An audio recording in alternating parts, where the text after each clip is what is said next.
Hey everybody, I hope you're doing well. Listen, this is a really good classic. I don't know if you're gonna guess what I'm making. Probably I'll put the title in the video so you know. But I bought some inexpensive steak. This was $8 and something. I have to pound it out. I like it in a gallon Ziploc bag with some flour in it. I got to pound it to about a ½ inch thick all the way around. I'll trim that fat. And I'm going to, pound that out and set it aside. I'm going to make a little sauce. I have some fresh tomatoes, and I do prefer to use whole tomatoes and cook them down with a little garlic and olive oil. But I'll get that going with salt and pepper and just cook it on for like a little while till it gets a little thicker. But in the pounded out meat, what I'm going to do is make a filling. Now I have my own, I took some panko breadcrumbs and I added some spices in there, just real Italiano type spices. But I'm going to need some panko, some cheese, and some breadcrumbs, like I said, some garlic, a little fresh garlic, of course, and some fresh parsley. But don't laugh. This is the whole reason. Are you ready to see it? The reason I thought I'm going to make this particular dish, because it's going yucky. Look at how sad my parsley looks. It looks really sad. So I'm going to pick off the best of it that I can. And I had parsley growing outside in the cutest little pot. And because it was raining, I put it down on the ground with my other plants to catch the rain.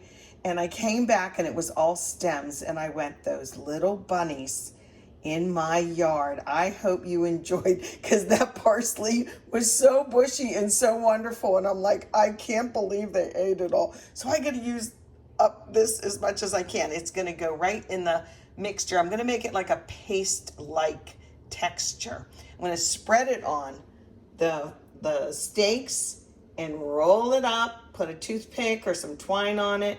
I'm going to sear it in my little Dutch oven here. Sear it up. Now what I did was I wrote this out, and I don't usually write it up, but I'm going to show you what I'm looking at here. Okay. So I have the verb and then what to do. I don't have amounts because this is me.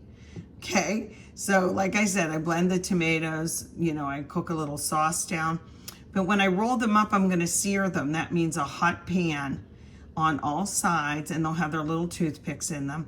Just enough to get a little brown on the bottom. I'm going to add some white wine. This is a buttery Chardonnay, okay, and cook that off a little bit. And then after I cook it off, I'll have this on low heat, and I'm going to pour that tomato sauce right in over the white wine that's been sauteing for like 3 minutes or so, okay? And then after that's done, an hour, and I said an hour, but that's a minimum, okay, on really low heat with the lid on.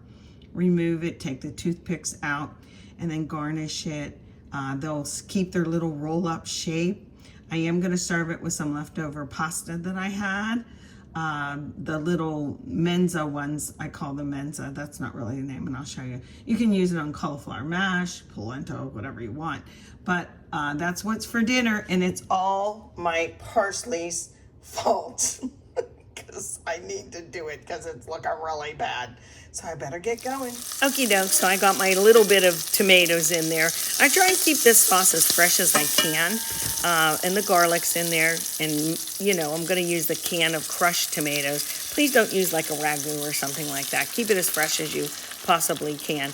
These tomatoes, as they cook down, like I said, I wish I had more, they will disintegrate. I'll let them cook in here for a little bit. With the lid on, just on low to medium, and then we'll go from there. I did have this hard cheese, and this little end of the rind is hard. I like to put those in my sauce. It will kind of disintegrate and definitely flavor it. So here's what the meat looks like. I trimmed it off. I am going to use a baggie and pound it out with a little bit of flour. And they were this thick. Now use whatever steak you want, but it should be pounded out to about like this. I ended up cutting the big piece down the middle like that in two, and then it's easy to roll up that way. Okay, onto the mixture that we're going to fill it with. This was a hard piece of garlic bread on my counter, so I put in a little white wine to soften it up. And of course, I have the panko in there, the garlic, 2 kinds of cheese, and that sorry looking parsley, but it's fresh and it'll taste good. In order to make it not a paste-like, but close, like so it stays all together, you're going to use a little bit of olive oil in there, just around the horn once, so that, you know, you take a spoon and you see, is it sticking together a little bit more this way? And I can always go back and forth between the olive oil to add a little bit more, like moisture, like I'm going to do that. And if it's too wet, then just put a little shaker cheese or more breadcrumbs in, that kind of thing. Okay, so here it is. The mixture smells delicious. I went ahead and tried it and I rolled one up. See that flour on there? It's like tacky. That, when it sears, it'll be delicious. It'll give you more of a fond in the bottom of the pot, which makes for a good gravy. And then that brown with the red sauce, that's delicious. I have to tuck these ends in, and I will use a toothpick to tuck in the ends, but that's basically what they look like. So here they all are. And I don't know if you can tell, that little toothpick in the end is going to hold so the mixture doesn't come out as easy. Now there's some mixture, some parsley, some cheese all over the place. That's okay. It just adds to the sauce when we add that red sauce in. You know what I mean? It'll be good. So my method is pan gets hot first before you put your olive oil in. Then that gets hot, and it's pretty darn hot. You can see I don't have a lot in here, but it's going to sizzle at me. And see, the cheese is on there, but that's okay. So just stick them all in, and then you're going to rotate them around, kind of move them around so they all get a little bit brown. But see this one? By the time I get the rest of these buggers in here, because it's hot, I'm going to be needing to turn them, and yes, I did. Look at that. That was the first one. You can see this one on the seam isn't all the way brown yet, but that's okay. And just move them around the best you can. See, I could probably even take that toothpick out, but I'm not going to. They're going to cook in the sauce right with the toothpicks on them. Next was the little bit of white wine, whatever you would use for drinking, not a cooking wine in the grocery store, just a wine. And a little bit at first because it's going to sizzle, and then I'm going to put the rest in. I used about half of that jar.